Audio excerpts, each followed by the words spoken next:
dúvida alguma, é um despertar para uma nova era, para um novo momento. O interessante é que eu recebi um convite da Escola de Contas do Tribunal de Contas do Estado do Rio de Janeiro para assistir um ciclo de palestras. E um dos temas era a sociedade do conhecimento. E fui, achei interessante aquilo. E o Marcos começou a falar, eu falei, ué, nós estamos fazendo um negócio lá e o discurso é esse. Eu não sabia o que eu estava fazendo.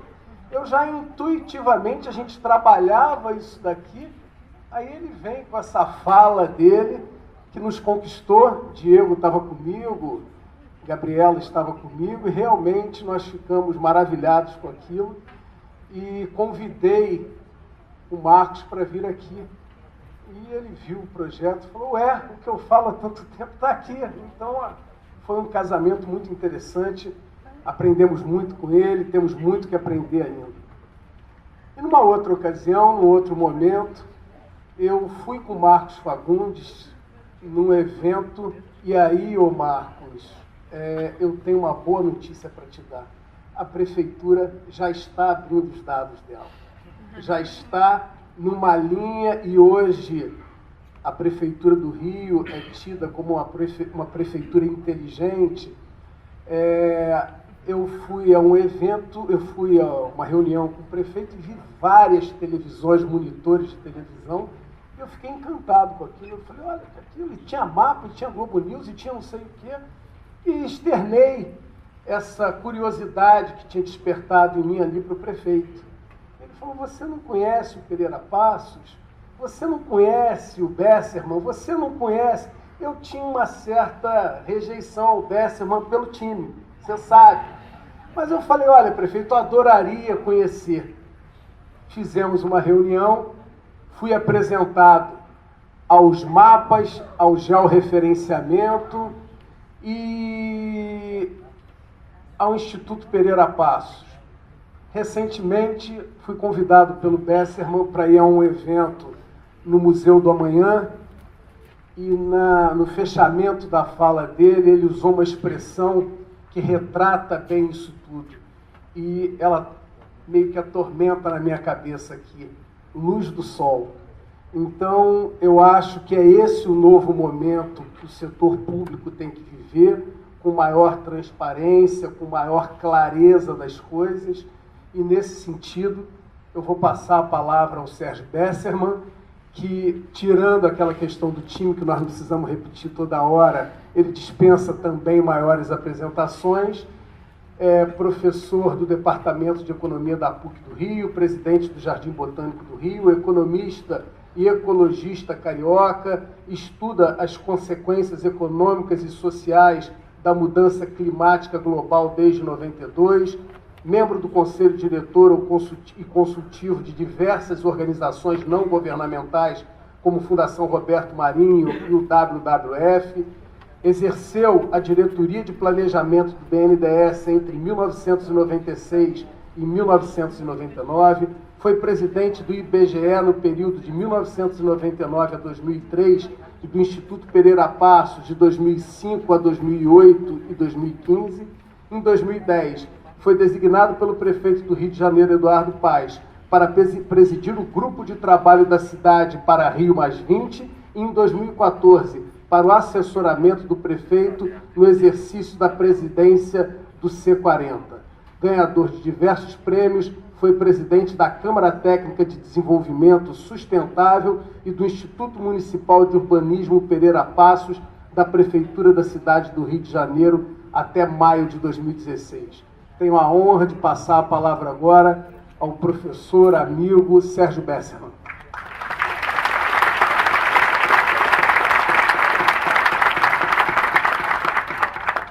A honra é evidentemente toda minha, pelo convite, pelo interesse.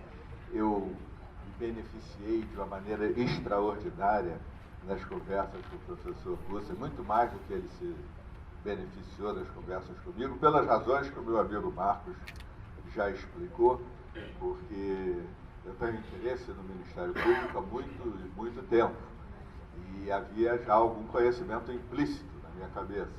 E algum pouquinho de conhecimento tácito, mas conversando com o professor Gusser, o meu conhecimento tácito sobre o Ministério Público aumentou muito.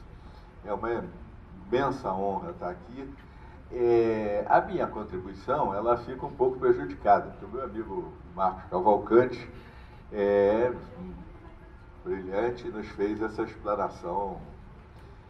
Eu só diria, vou contar uma historinha sobre o navegar é preciso, viver não é preciso, que na época passada, longínqua, que existia blogs, eu inaugurei o meu blog com uma historinha que era... Meu pai e minha mãe eram um Partido Comunista Brasileiro, meu pai mais sensato, minha mãe muito exaltada, e meu avô veio lá da Europa, judeu, polonês, ficava sentado ali, não falava nada, tal. Um dia minha mãe disse assim: se eu ganhar na loteria esportiva, que era o que tinha na época, eu dou metade para o partido. A luta era a ditadura militar, no momento mais ferrenho. E aí o meu avô, que não falava nada, pulou, caiu no meio da sala. Era sempre um bando de intelectuais que todo sábado iam na casa discutir o que fazer, como fazer, conspirar, articular, conversar. Meu avô cai no meio da sala e diz assim: tá maluca, Helena? Eu disse: não, eu estava mesmo, por que eu não estaria? Não sei o quê. Você está maluca? Está louca? Eu disse: não, eu estava na metade do seu partido mesmo, Lenin não deu a vida. E o meu avô: a vida é outra coisa. A vida tu vai lá e já os R$7 que o Marcos me tomou, me deu, me tirou. Mas, e o Dr. Gusser me fez uma provocação. A minha área, como vocês viram, estou até obrigado a seguir umas notinhas aqui que eu fiz. Mudanças climáticas, sou economista. O Big Data tem uma novidade sobre os economistas. Eu estava antes contando uma piada do meu irmão do Sundo. Ele virou para mim e disse: todo economista brasileiro é careca. Aí eu disse: careca por quê? 30 anos, todo santo dia, sai, meu Deus, errei de novo. Mas o Big Data fez a mesma coisa. Recentemente, em Harvard, foi feita uma pesquisa com as 100 melhores instituições e melhores economistas nos últimos 100 anos e suas projeções. E nós, os economistas, acertamos tanto quanto qualquer outro grupo. Assessoristas, médicos, taxistas, físicos, não menos, podem continuar nos contratando, mas também não acertamos mais nas projeções. Por outro lado, a exposição do Marcos foi tão brilhante que vai me obrigar, apesar de eu de vez em quando ter que olhar minhas notinhas aqui, vai me obrigar a improvisar um pouco, porque ele me estimulou muito nesse desafio que ele colocou para vocês, que conecta muito com o que eu aprendi com o Dr. Gusser. O desafio é: vocês estão, e isso é brilhante, como diria um economista, tem, além de tudo que foi dito para o trabalho de vocês, tem externalidades positivas muito relevantes. Pode ser dito de outra maneira: exemplo, testemunho. Vocês estarão incentivando outras organizações a fazerem o mesmo, a utilizar o conhecimento para cumprir com as suas missões e suas responsabilidades. Isso no Brasil, eu vou me permitir um pequeno parênteses, é ainda mais importante, tá? Porque uma das coisas que a gente pode começar a fazer com tudo que o Marcos nos mostrou, é uma surpresa sobre a qual eu acho que a intelectualidade brasileira e nós todos ainda não nos debruçamos. Nós costumamos dizer que o maior problema, e principalmente a maior solução para os problemas do Brasil, é a educação. E imediatamente vem à nossa cabeça, nós que tivemos a bênção de ter acesso a escolas boas, estamos aqui, sermos a elite do país, num certo sentido, ou em qualquer sentido, a gente associa assim, pensa a educação na escola pública, a educação que o povo não pôde ter, a educação.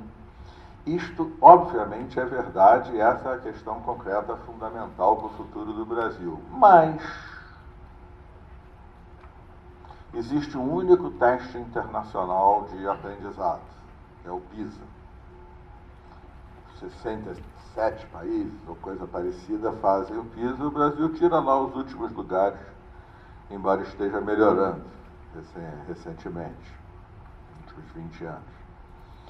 Em ciência, línguas e matemática. E a gente achava que isso era uma consequência da baixa qualidade da educação que o povo tem. Há apenas 5 anos, foi possível fazer, vou usar uma linguagem técnica, o que os estatísticos chamam de cortar pela renda.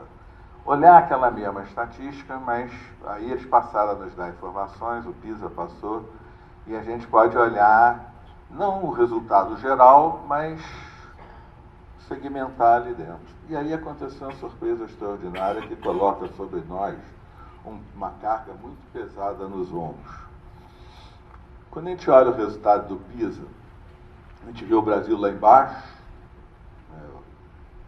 6 países abaixo da gente, o Chile mais ali para o meio da tabela, por exemplo. Vou pegar 2 exemplos. E a Finlândia lá em primeiro lugar. Quando a gente pôde olhar a elite dos países, ou seja, os 5% mais ricos, por exemplo, e compara o Brasil com o Chile e com a Finlândia, a diferença aumenta. Bem, ficou claro o que eu disse? Diferença no acesso ao conhecimento da média da população brasileira em relação ao Chile e à Finlândia, pode ser qualquer outro país, é menor do que a diferença do acesso ao conhecimento de nós que podemos estudar em escolas públicas e privadas, de alta qualidade, nas grandes universidades, etc. e tal, do que a elite do Chile e da Finlândia. A sociedade brasileira não valoriza o conhecimento. Nós não valorizamos o conhecimento. E o que vocês estão fazendo aqui é introduzir, a palavra é horrível, eu ia dizer introduzir cunhas, mas é introduzir transformação nessa realidade. Isso é muito fácil de explicar, tá? O povo foi excluído do acesso ao conhecimento por séculos de opressão e muitas vezes o conhecimento foi até uma ferramenta de opressão. E a elite do Brasil nunca precisou de conhecimento para prosperar. Aqui é seis-maria, é ser amigo do rei, ser amigo do presidente, ser amigo do fulano, ser amigo do outro Beltrano, ser amigo do rei, e ter acessos, como a gente está lendo aí nos jornais, desde que a gente nasceu.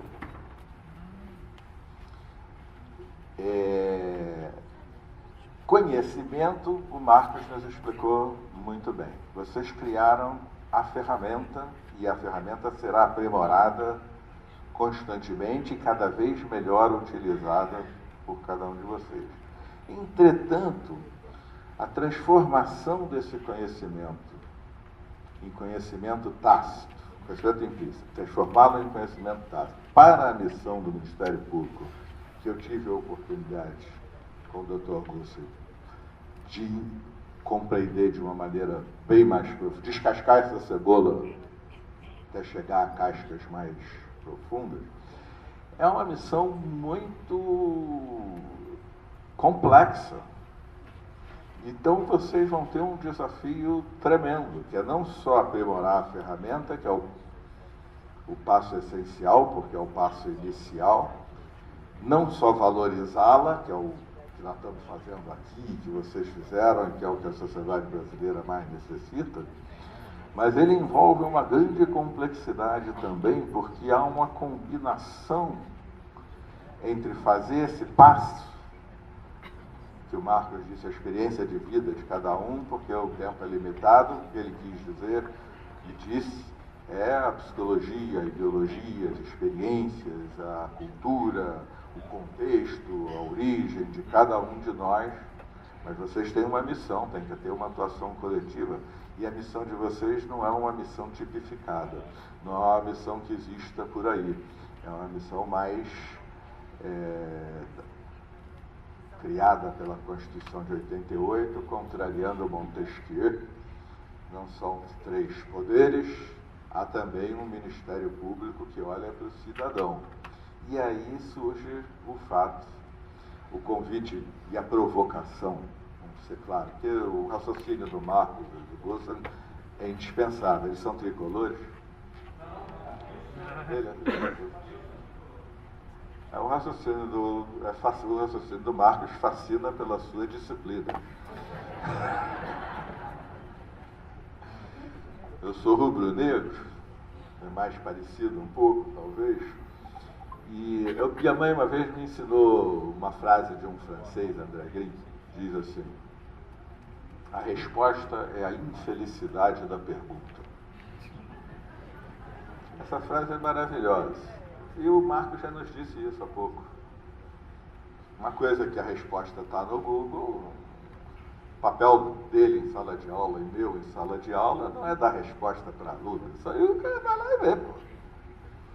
O papel da gente e não é nem ensinar o cara a ir lá para ver, porque na verdade os nossos alunos são muito mais jovens, eles estão em melhores condições de nos ensinar a ir lá para ver do que nós ensinamos a eles.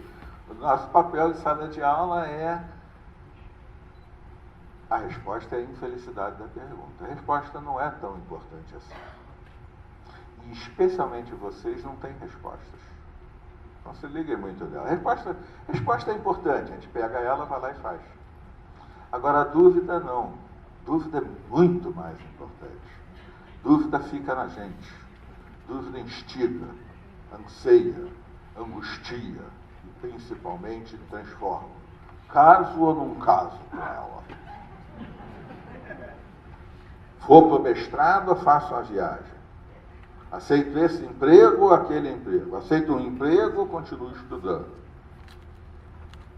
Ou nos julgamentos, entre aspas, ou dos vários momentos em que vocês têm que atuar e que terão acesso, graças a essas iniciativas brilhantes, a todo esse conhecimento implícito. A dúvida é uma coisa muito mais maravilhosa. E aqui a gente tem um problema. O desafio que o Guza me colocou e a provocação é falar de ética pública e transparência. Transparência, o Marcos já falou muito. Eu vou até lembrar um episódio, porque coragem intelectual é muito raro da gente ver na vida, tá? Coragem física, não. Coragem física é fácil. É só conhecer Darwin um pouco para saber que nós, os machos da espécie Homo sapiens, fomos selecionados darwinianamente para termos um bocado de coragem física. Varia, mas a gente tem. Porque senão as mulheres não olhariam para a gente. Então, os que não tinham esses genes não tiveram tanta reprodução quanto os que tinham. Já a coragem intelectual, não. E eu vi 2 grandes episódios de coragem intelectual. Vou começar pelo mais recente, o ex-presidente do Federal Reserve, do Banco Central Americano, depois da crise de 2008, quando um senador democrata enfia-lhe o dedo na cara, com boas razões, e pergunta: o senhor está dizendo que esteve errado esse tempo todo sobre a questão da autorregulação dos mercados? Que é uma lenda mística. Como é que o mercado vai se autorregular? Mercado... E aí o próprio Greenspan disse: quando os fatos mostram que eu estava errado, eu mudo de opinião, eu estava errado. Eu achei isso de uma coragem, eu repeti o quente. Mas o outro que nos liga à transparência foi Gorbachev. Antes da internet, em 1986, tendo todas as condições políticas de fazer o que foi feito na China depois, ou em outros lugares, ele solta 2 palavras. Uma tem um significado importante, mas era mais propriamente lá da antiga União Soviética, perestroika.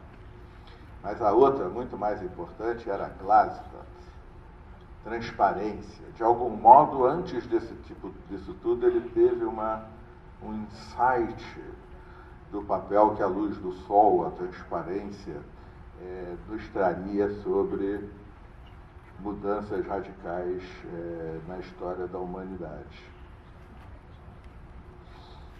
Poder sempre teve a ver com sigilo. Poder sempre teve a ver com controle de informações. Sempre teve a ver. E continua tendo a ver. E aí a transparência e a luz do sol afetaram, essa que o Marcos nos descreveu, afetaram a relação dos humanos, da civilização, das sociedades com o poder. Nós estamos vivendo um período turbulento, à beça no Brasil, e a legitimidade política, da representação política do Brasil foi para a lona. Acabou. Mas nós não devemos esquecer que, embora haja muitas razões próprias nossas, da sociedade brasileira, para isso, daqui a pouco eu te comento uma ou outra, que há uma crise de representação política no mundo. Ela não justifica as barbaridades que andaram acontecendo no Brasil nos últimos muitas décadas, mas a representação política está em crise em todo o mundo. Eu acho que parte da explicação disso é o fato de que a transparência que esse mundo novo, que já está aí, coloca sobre a relação entre o poder e o sigilo. Cadê? Estamos falando de Snowden, estamos falando de tudo, do Marcos Cavalcante, estamos falando de uma piadinha ótima. Acho que o Obama estava desfilando, eu adoro o Obama, mas de qualquer maneira ele está desfilando lá em Paris, e o filho de um operário comunista consegue furar a fila tal, vai lá, puxa o paletó dele, ele diz: meu pai diz que você sabe tudo o que acontece lá em casa, que nem o Marcos falou, e o Obama: ele não é seu pai.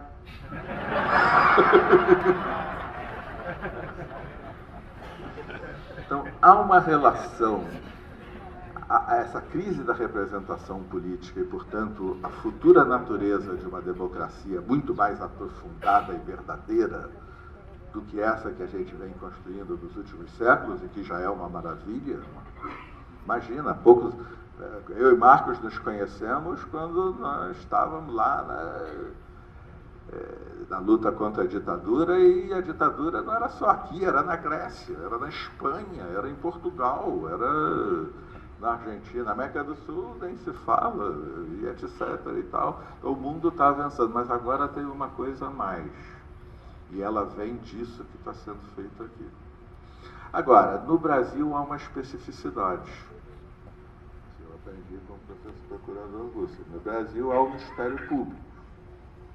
Não é um quarto poder, nem deixa de ser. É uma boa dúvida, né? Uma boa dúvida. E ela se exerce através do conhecimento tácito, não do conhecimento implícito. Senão não precisava do Ministério Público. Senão estava na cartilha do Judiciário, e o Judiciário aplicava a cartilha e resolvia. Então vocês têm uma tarefa maravilhosa, muito própria do século XX, quase uma bênção, XXI, quase uma bênção, mais complexa e multivariada, que é fazer essa transformação, usar essas ferramentas para poder um dos livros mais importantes que saiu no século XXI, e que eu recomendo a leitura a todos, porque além de agradabilíssima, é revolucionária. É um livro recente, publicado em português, agora, esse ano, chama-se Sapiens, de um professor da Universidade de Jerusalém.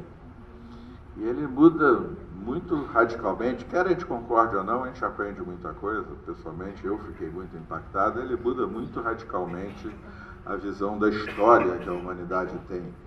É o primeiro livro de um interpretador, não de interpretador, de um leitor e de um intelectual tentando falar da história do Homo sapiens, da civilização, que utiliza esse conhecimento, assim como Marx estava nos dando exemplos, na medicina, em outros lugares. O Sapiens é a primeira interpretação que utiliza isso tudo para ler o que tem sido a nossa trajetória. E uma das observações importantes é que, ao contrário do que eu e o Marcos pensávamos quando éramos adolescentes e jovens, não há leis da história. há narrativas que se constroem, que poderiam, assim como na história natural, a gente descobriu já faz umas 2, 3 décadas, que nada é preciso, no sentido de Fernando Pessoa, se rodar o filme da história da vida de novo, com todas as condições, a última das moléculas absolutamente igual, nós não estaríamos aqui. A história natural não iria se repetir da mesma maneira, porque a contingência tem um papel tremendo. Ficou claro o que eu quis dizer? Sabe, quando o primeiro DNA lá, o RNA, perdão, não foi DNA, formou o primeiro ser vivo, aí repete tudo com tudo igualzinho. Laplace, no século passado, no século retrasado, diria. E aí você estaria aí, Sérgio Bessermann, falando. Mas hoje nós sabemos que não, repete tudo igualzinho, igualzinho, igualzinho. Não, nem existiriam os Homo sapiens com uma probabilidade quase certa, porque a contingência. Trazendo isso para a história das sociedades, as narrativas também, que tentam ser interpretações culturais da história, elas também vão fazendo a história de um modo que inclui muito a contingência. Imagina se o imperador Constantino, em vez de achar que a religião do primeiro império global verdadeiro da história da humanidade devesse ser o cristianismo, o Constantino, por qualquer razão, que se apaixonou por uma moça lá qualquer, achasse que devesse ter sido o zoroastrismo.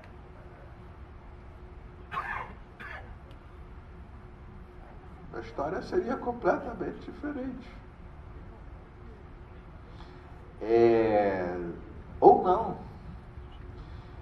Nós, aqui no Brasil, temos o Ministério Público. Eu quero lembrar que nós também já tivemos uma novidade quando éramos impérios, e fazer um raciocínio que não é dos melhores, que é por analogia. Nós tivemos o poder moderador. Mas quando nós tivemos o poder moderador, por que a gente teve que ter poder moderador? Por que a gente não pôde ser Montesquieu?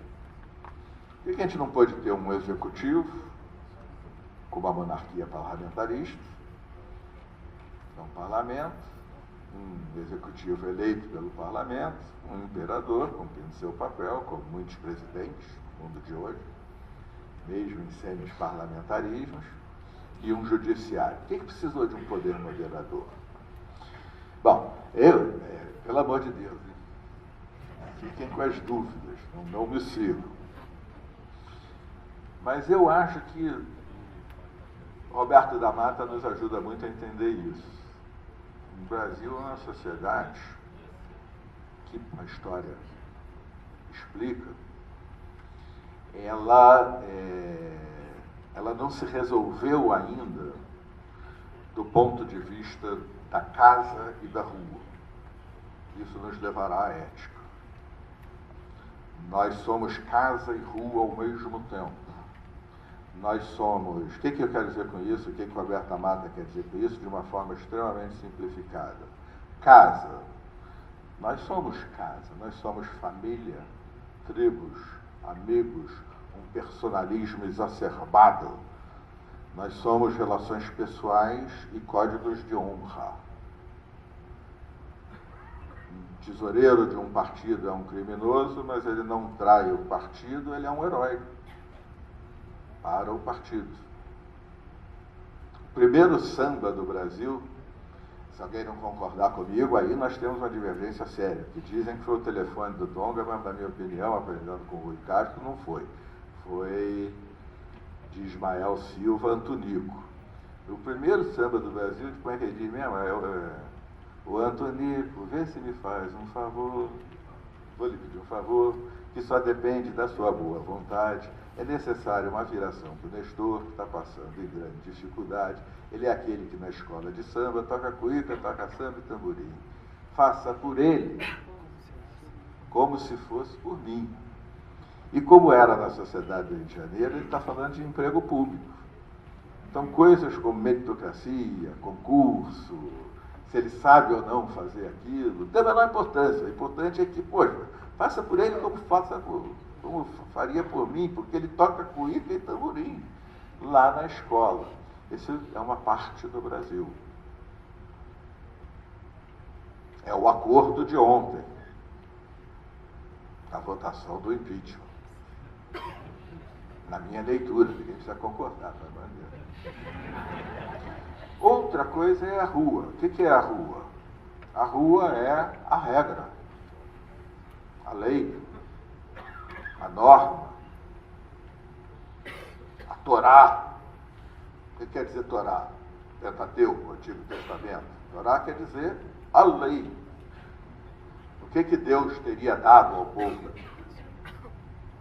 A Torá. Deus entregou a Torá. Ninguém sabe quando, não há nada sobre isso, quem recebeu, mas Deus entregou o quê? A lei.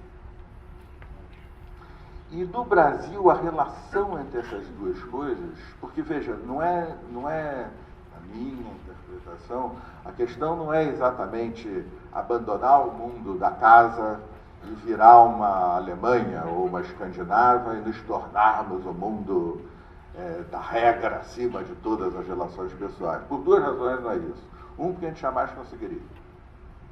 Não por incompetência, mas porque nós não somos isso. Dois, porque em nenhum lugar do mundo é assim. Sempre é uma combinação. Nós somos simultaneamente pessoas jurídicas e pessoas físicas. Então eu vou sempre olhar e veja, isso se traduz do que é a ética. E talvez essa seja a reflexão que eu gostaria de trazer para essa missão que vocês têm, que é usar esse trabalho maravilhoso, cada um individualmente e coletivamente em rede, transformar em conhecimento tácito, talvez a mais complexa. Por quê? Porque ética também não tem nada de simples. Ética não é moral. Ética não é o certo. Ética pública não é o que é certo do ponto de vista público. Ética é reflexão sobre o que é certo. Moral é outra coisa. O cineasta Pier Paolo Pasolini, que acho que são os de mais idade aqui, mas que era um gênio, dizia assim: o moralista aponta para o outro, o homem moral aponta para si mesmo. Ética é uma reflexão sobre a moral e insolúvel. Nunca vocês chegarão a um resultado, porque há duas éticas possíveis que têm um paralelo com o que eu falava da sociedade brasileira. Existe uma ética que é a ética consequencialista, utilitarista, é o resultado da coisa. Vocês do Ministério Público trouxeram isso como cidadão, como brasileiro, como pai, agradeço. O resultado finalístico da coisa importa, mas essa é uma ética. A outra ética é a ética deontológica, é a ética de Kant, é a ética de Deus, é a ética da regra, da Torá, que nos foi entregue, a lei. Não são a mesma coisa. O exemplo mais comovente para dizer isso, e cada um de vocês que dê sua resposta. Esse exemplo é clássico, não estou inventando nada. Você está parado ao lado de uma manivela de linha de trem e vem um trem desembestado sem freio. Se ele continuar o seu caminho, ele matará 10 pessoas, entre as quais 3 crianças. Mas se você mexer na manivela, ele pega outro trilho e mata uma criança. O que vocês fazem? O que o Ministério Público faria? O que é o correto do ponto de vista da ética pública, se em vez de uma pessoa que estivesse na frente da manivela fosse o Ministério Público? Ele deve pegar a manivela e assassinar uma criança para livrar 10? Ou ele deve deixar o destino seguir o seu caminho sem essa interferência? E aquela criança não vai morrer. Mas... E outra coisa, esses são termos muito abstratos, tá? Quer tornar um pouco mais confusa a questão, aquela criança é o filho da gente. O que a gente faz? Qual a resposta para essa questão? Não existe. Ah, então eu não tenho resposta? Não, você tem que ter resposta para cada caso que vocês informam. analisarem, haverá a melhor resposta. E a melhor resposta dependerá de transformar conhecimento implícito em conhecimento tácito com muito conhecimento. Voltando à sociedade brasileira, um dos grandes desafios que nós temos, nós somos extremamente... Olha tudo o que aconteceu recentemente. Nós somos personalistas ao extremo. Os códigos de honra estão presentes de uma maneira... É meu amigo, é da minha tribo, é do meu grupo. Aí vem a regra. Da minha cabeça, então, isso é mais barafundado ainda, tá? Porque eu sou filho de uma judia, cujos pais vieram correndo lá, anteciparam a visão do nazismo, mas eram alemão e polonês, Praça 11, então é dela que eu devia esperar alguma coisa, uma educação, dizendo assim, mais kantiana, digamos, a regra, a coisa mais germânica. Mas a minha mãe era uma malandra da Praça 11, e fazia, rapaz, tem que ser malandro, teu pai é muito caxias. Já meu pai era um capixaba do interior, mas que na tradição positivista brasileira tornou-se as opções ideológicas ele fez, mas essencialmente era a regra, a lei. Tem que cumprir isso. O Brasil não dá certo porque é essa roubalheira e essas coisas todas. Então, na minha cabeça ainda é mais barafundado. Mas na sociedade brasileira é completamente barafundado. Nós vamos ter que resolver essa barafunda. E essa barafunda não é nem ser do lado de lá, nem ser do lado de cá. É encontrar o equilíbrio adequado para essas coisas. E me parece que assim como a gente precisou de um poder moderador, uma coisa meio esquisita naquele tempo, que não tinha nada a ver com isso, tinha a ver, quer dizer, tinha tudo a ver com isso, mas não do ponto de vista de cidadania democrática, de um ponto de vista de arbitragem. Já hoje não. Vocês serão atores fundamentais no futuro da civilização brasileira, não só pela defesa dos direitos do cidadão, mas porque é por aí que se fará parte do acerto adequado, ou não, porque nada garante que vai dar certo, do que será a sociedade brasileira, de como nós respeitaremos as leis e a Torá sem deixarmos de ser isso que o mundo olha para nós e fica encantado.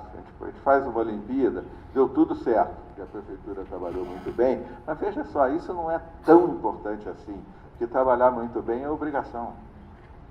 O que encantou o mundo na Copa a gente trabalhou muito mal, pessimamente. Teve um viaduto que caiu, imagina se caísse em cima de um ônibus escolar. Teve um sujeito que não morreu por, isso não sei se vocês sabem, teve um cara que estava com a luzinha vermelha na testa e faltavam 4 segundos para o atirador de elite receber a autorização para fuzilá-lo na sala VIP na inauguração da Copa. Por quê? Porque rolou todo o circuito de segurança e informação e tem um cara que não era para estar aí, pô.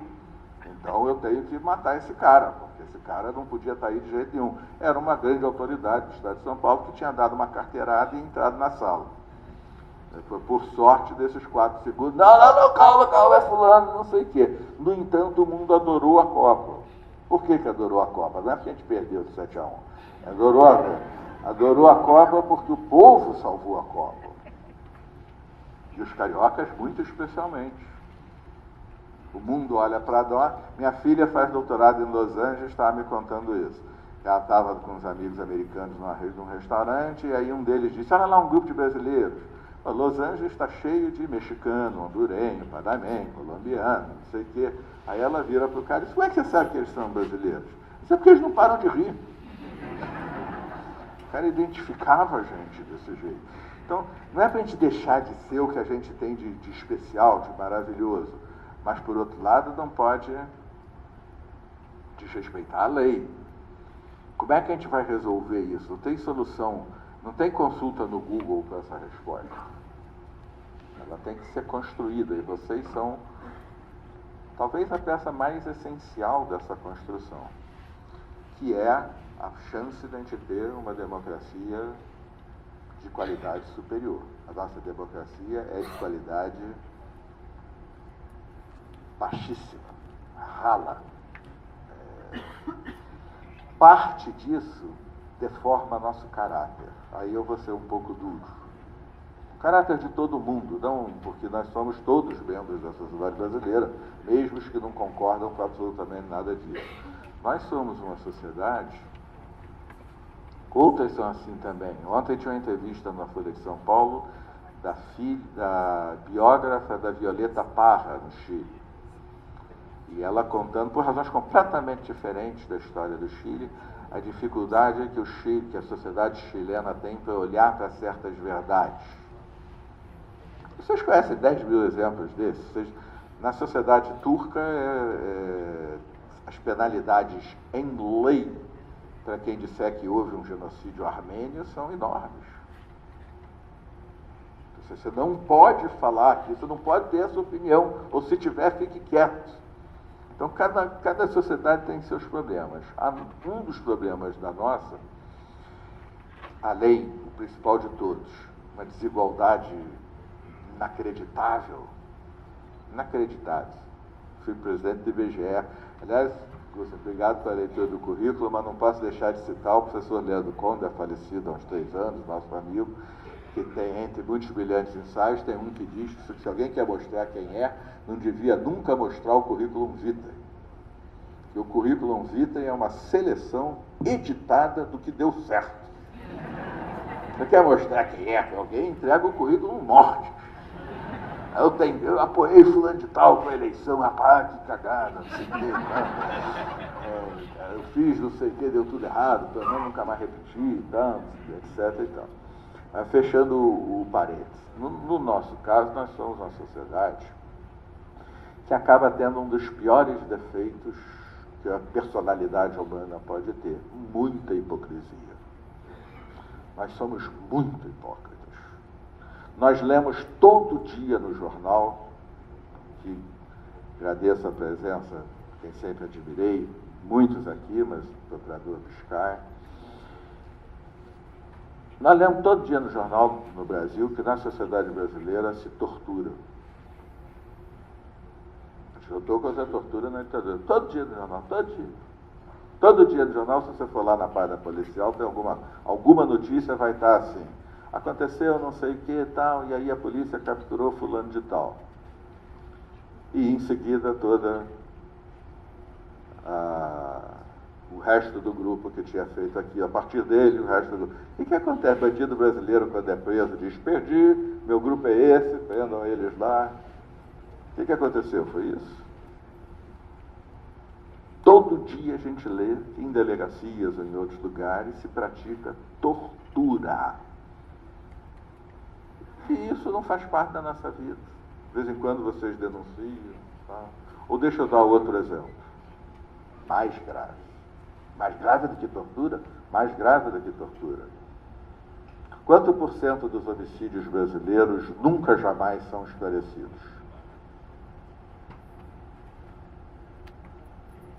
Dependendo de como usar a estatística, de 90% a 94%. Vocês já imaginaram o que é isso? Estamos falando muito aí em segurança jurídica, fundamental para o desenvolvimento econômico do país. Segurança jurídica, eu faço um contrato com alguém e esse cara, por R$2.000, contrata a minha morte e eu caio... Eu não, perdão, porque aí mistura com a desigualdade. Se qualquer um de nós aqui for assassinado, é quase certo que o delegado Rivaldo vai descobrir o assassino. Agora, para a população brasileira, 90% ou 94% das pessoas jamais será descoberto o assassino. E tem uma coisa mais grave do que isso. Elas vivem 24 horas por dia sabendo disso. Na Zona Oeste, em área de milícias, em áreas de narcotráfico, em decorrência de alguma violência, às vezes até policial. Isso é um Estado de Direito democrático?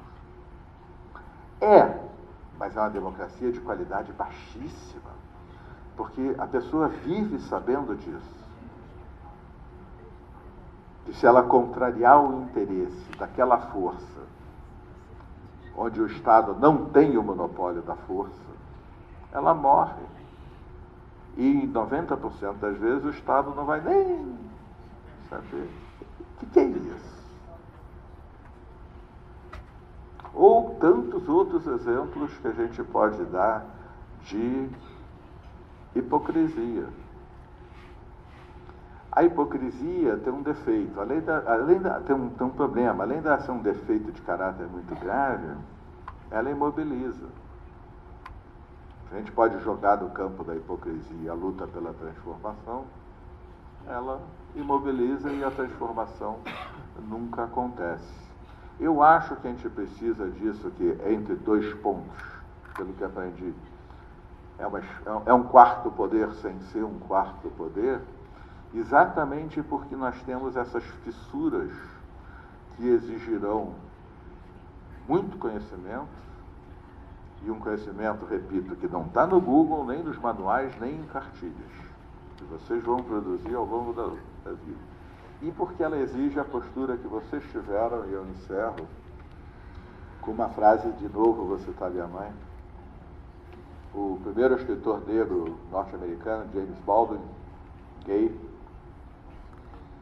então, ele tem uma frase muito bonita, ele diz assim: nem tudo que a gente enfrenta pode ser transformado, mas nada que a gente não enfrenta pode ser transformado. Então, nós precisamos enfrentar esta realidade da sociedade brasileira. Agora nós dispomos do que o Marcos nos apresentou, e eu vou me permitir, em 10 segundos, repetir o fato de que, por exemplo, a desigualdade. A desigualdade brasileira é extrema, é a cicatriz mais profunda da nossa sociedade. Eu fui marcado imensamente por isso, por uma história do meu pai. Era um Réveillon lá em casa, e era o Réveillon da anistia. E por acaso, meus pais aqui eram... Então estava um bando de gente que vocês conhecem lá em casa. Carlos Nelson Coutinho, Leandro Conde, um bando de gente. E era um festão, a festa da anistia. Os caras tinham acabado de chegar do exílio. E meu pai ficava servindo uísque, servindo as coisas, correndo, tal, não sei o quê. Ele se chama Luiz, a empregada, uma maranhense, a servidora doméstica, trabalhadora lá em casa, chamava-se Luísa. E quando bate assim 5 para meia-noite, o apartamento tinha uma escadinha, duplex, grande, mas era um duplex.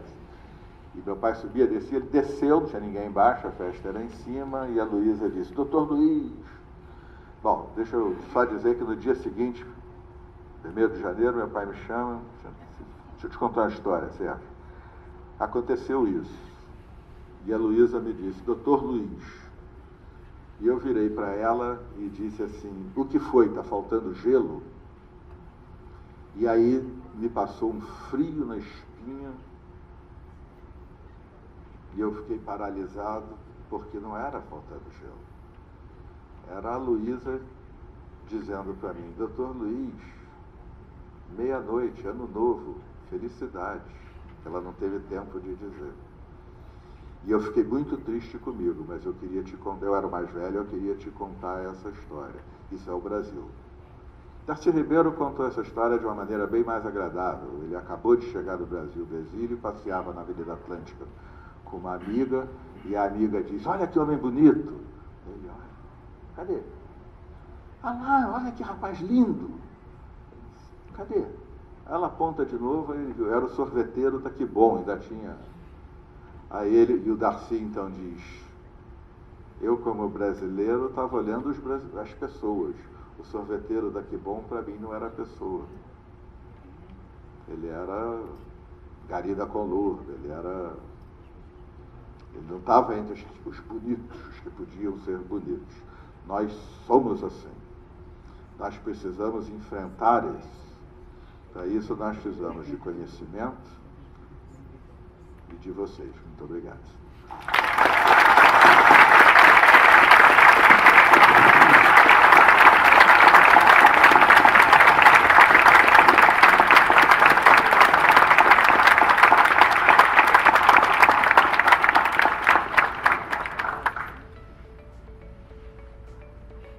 Maravilhoso, Sérgio. Muito obrigado.